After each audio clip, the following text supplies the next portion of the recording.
Yeah, hopefully I can keep myself together today. Hey everyone, welcome back to Rangers Ready Go.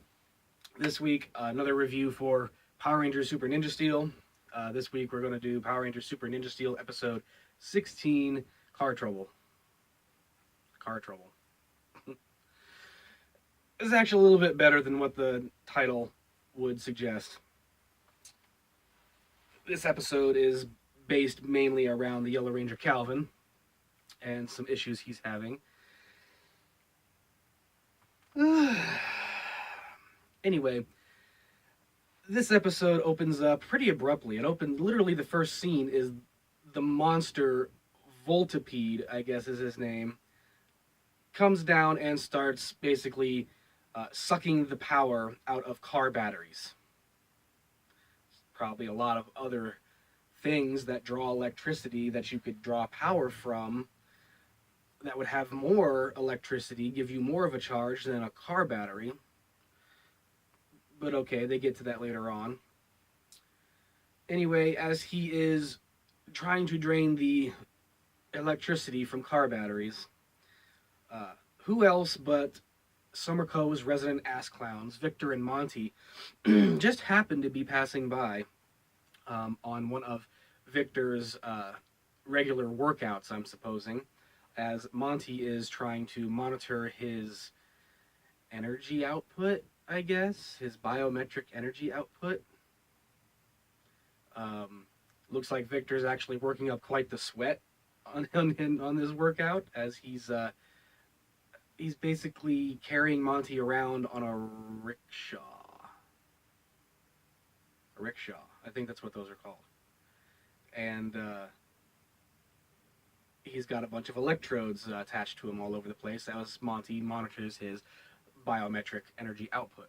Well, anyway, because Victor is Victor, he's an ass clown, he's an idiot, runs right into the monster's path of electricity as he's trying to draw the power from a car battery. Well, in this process, Victor ends up getting supercharged, full of electricity. His hair gets all poofy and he's got electricity through his fingers and the whole 9 yards. And of course, so what does he say? Not even the Power Rangers can do this. Okay. There's a couple of Rangers that I would beg to differ on that argument. I think there was plenty of Rangers who had the power of lightning or electricity, whatever have you. But anyway,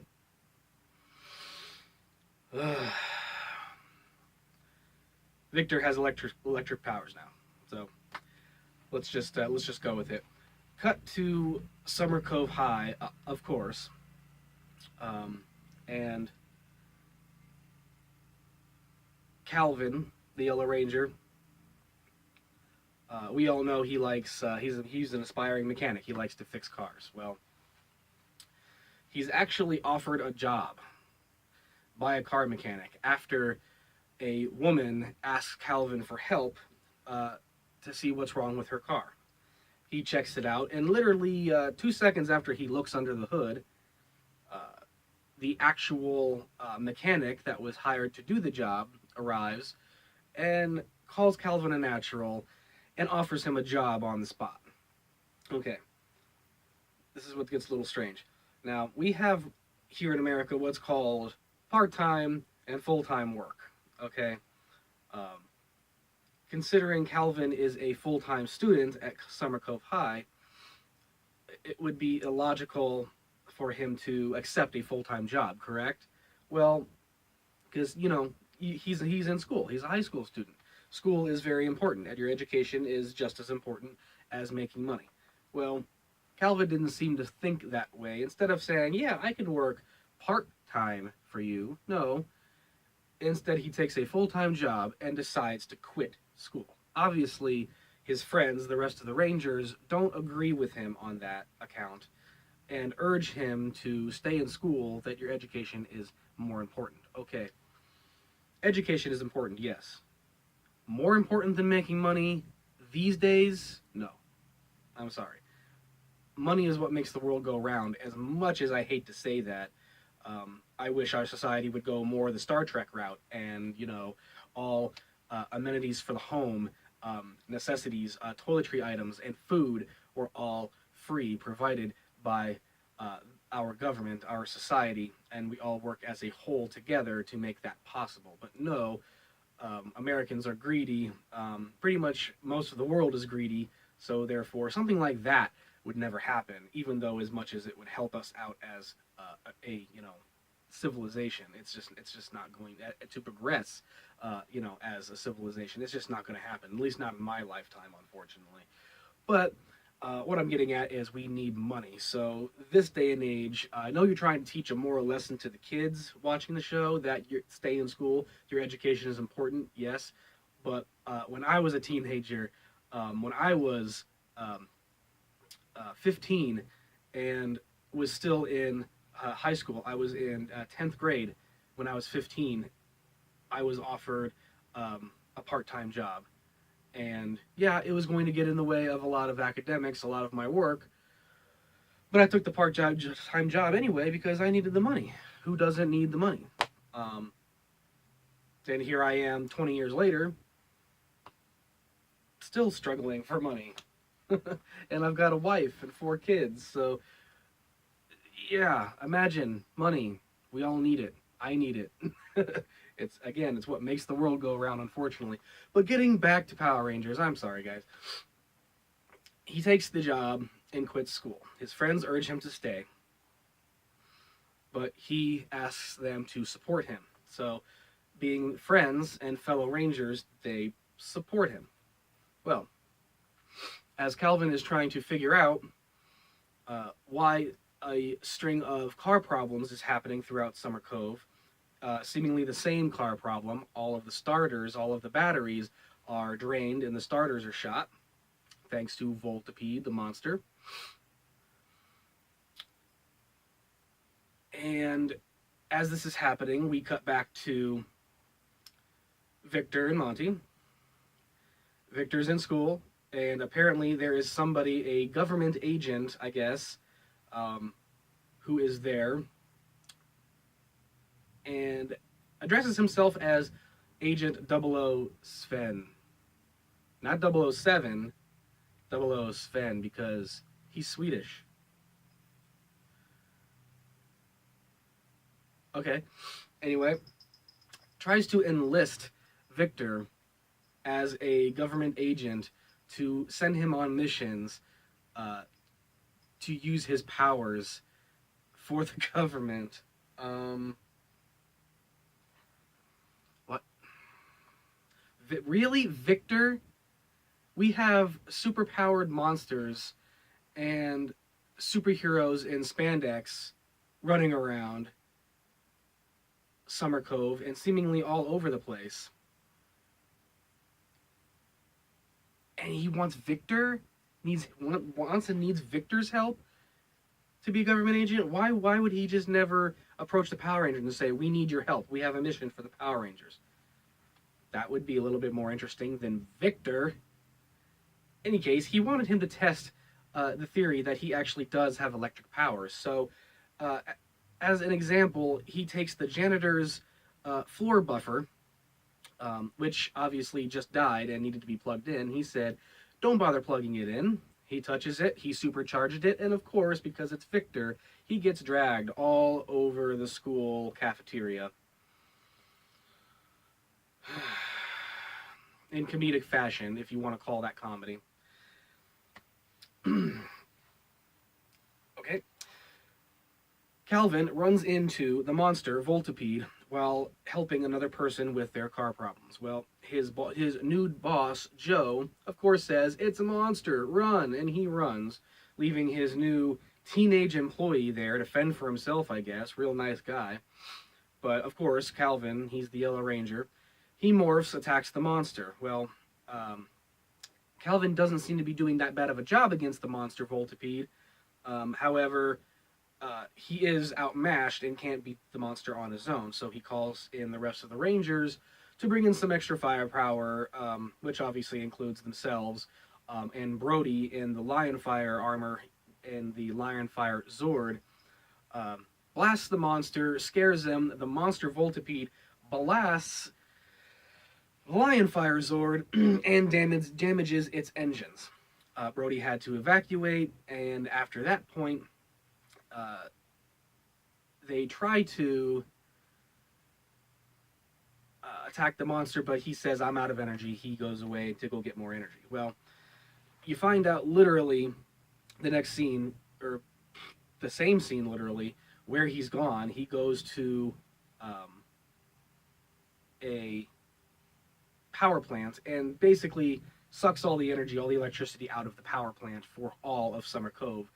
The school, everything, the Power Rangers base, they lose power. They lose all power, except for like some emergency lighting or whatnot. Mick says he's going to go fix the Lionfire Zord, but Calvin, since he says he's a pro mechanic now, thinks he can do the job. So he tries, and as soon as he gets to the Lionfire Zord and gets into the boiler room, that's basically where they were, was just some kind of random boiler room. He contacts Mick and says he was wrong, it looks too complicated, he's got no idea where to start. Well, Mick happened to actually be there with him, surprising him, and said, it's okay, we're all still learning. And together, Mick and Calvin fixed the Lionfire Zord. Well, they go to fight Voltipede once again, and successfully kick his butt. It was basically just a butt kicking session at the very end. They all morph. Calvin uses the Lionfire armor for the first time, and it's probably the only time we'll see him use it, because there was only one scene of him using it in the Japanese version, Shuriken Sentai Ninja. So he uses it, finishes the monster Voltipede, and actually a pretty cool finishing attack, a little cool like forward thrust spinning tornado attack, and finishes him off. But of course, he grows to giant size, not before knocking the Ninja Fusion Star from Brody's hand, and it falls to the ground. I'll get back to that here in a second. But after that happens, that is when Calvin obviously decides to defeat the monster, but then Voltipede grows, and they have to call on their Zords to form the Megazord, and they ultimately defeat Voltipede once again. Then it cuts to Tiananmen, however you want to say his name, the old man villain monster, picks up the Power Rangers Ninja Fusion Star as the Rangers are walking away. So not only the Rangers did not look behind them to see that there was a monster behind them, they didn't bother to pick up their Ninja Fusion Star. Again, there you go. That's what you get for having kids as Power Rangers, seemingly kids as a team of Power Rangers. They're absent-minded. Come on, you're a Power Ranger. You lose a weapon. If one of your weapons falls to the ground, pick it back up. It's yours. You need it. Don't get distracted. There wasn't even really any distractions to be had. It flew out of his hand. They beat the monster and they just walk away from it. I've never seen a Ranger do that before, just walk away from one of their important weapons. But okay. Tiananmen picks it up, takes it back to Madame Odious, and of course, she's surprised that he has it and knows what it is, strangely enough. And of course, there's going to be a future episode where they're going to try to use this power against the Rangers. Cut to Victor and Monty once again. They're at the power plant with Agent 00 Sven, whatever the hell his name is. And wants Victor to use his electric powers to recharge the power plant and turn all of Summer Cove's power back on. I don't think it works that way, but it does. Victor walks up, grabs each end of a transformer, and the power plant basically sucks all the electric energy out of Victor's body, leaving him once again powerless and a normal, average human. Once the agent figures out that he didn't have any powers left, what does he do? He leaves. Yeah, real nice guy. That just goes to show how the government works. They only want something to do with you if you have something to offer them. If you have something that they want or they need. But anyway, that was pointless. Again, I don't think it works that way. You can't just recharge a power plant. Things have to be fixed. Then it takes time to get that power back. But it's a kids show. Anyway, it's a family show. You get what I'm talking about. End of the episode cuts back to the Rangers at the school out in the where they train and where the mechanic shop is for their shop class. And Calvin's boss from the tow truck mechanic company shows up, and he decides to quit his job and stay in school because apparently his friends, the rest of the Rangers, convinced him that school was more important. When, again, he didn't have to quit his job. He could have just said, well, can't I just work for you part-time on the weekends or something like that? Would have been as easy as that. He would have had the best of both worlds. Would have had school, would have had his job. But apparently, because he says that school is hard enough for him, I guess that means he can only handle one or the other. So, again, kids nowadays. Even though the actor who plays Calvin is like 22 years old. Anyway, that's my review of Power Rangers Super Ninja Steel episode 16, Car Trouble. We got like maybe 5 episodes left. Where are they going to go from here? Car Trouble to big finale. They're going to have to start tying in some kind of a bigger story arc for the very end of the series to make it worthwhile, I'm telling you. Because if every episode is like this all the way up through the final episode, I'm just going to forget about everybody's going to forget about Ninja Steel literally as soon as Beast Morphers comes out. They're going to be like, what was Ninja Steel? What was Super Ninja Steel? Never heard of it. I don't remember that. Because that's exactly what this is becoming. It's becoming a very forgettable series. Aside from Dimensions in Danger, 25th anniversary episode of Power Rangers, other than that, this is going to be a completely forgettable series, guys. I'm going to continue reviewing them until the very end. Stick with me. It's torture, but I'm doing it.